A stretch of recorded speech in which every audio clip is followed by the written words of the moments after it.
दिल के दर्दिया के दवाइयो ना भेटाता।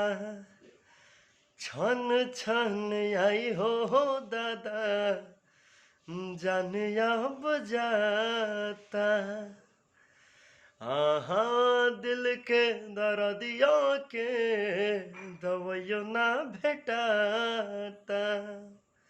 छन छन आई हो दादा जान अब जाता।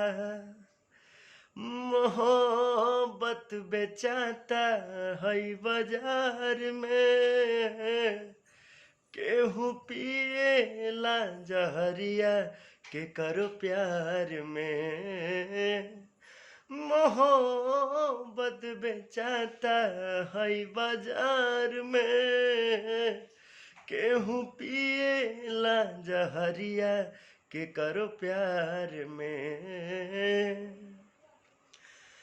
छछन करे जा दिल के तनी नया राम जी।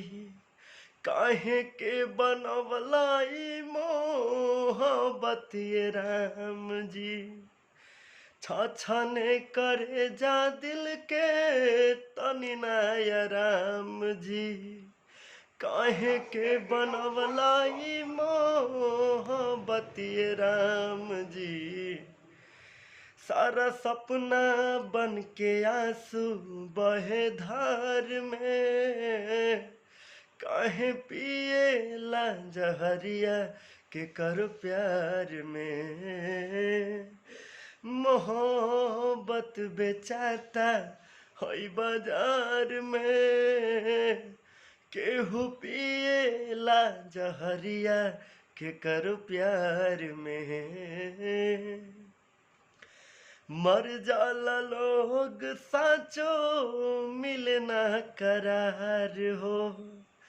जिंदगी के बगीचा उजड़ल आवे ना बहार हो। मर जाला लोग साचो मिले ना करार हो। जिंदगी के बगीचा उजड़ल मिले ना बहार हो। पवन सुना लागे के बा संसार में। केहू पिएला जहरिया के करो प्यार में। विवेक सुना लागे के बा संसार में। केहू पिएला जहरिया के करो प्यार में। मोहब्बत बेचाता है बाजार में। केहू पिएला जहरिया के करो प्यार में। नमस्कार। और ये गाना अगर आप सब लोगों के अच्छा लगी तो हमारा चैनल के सब्सक्राइब करी।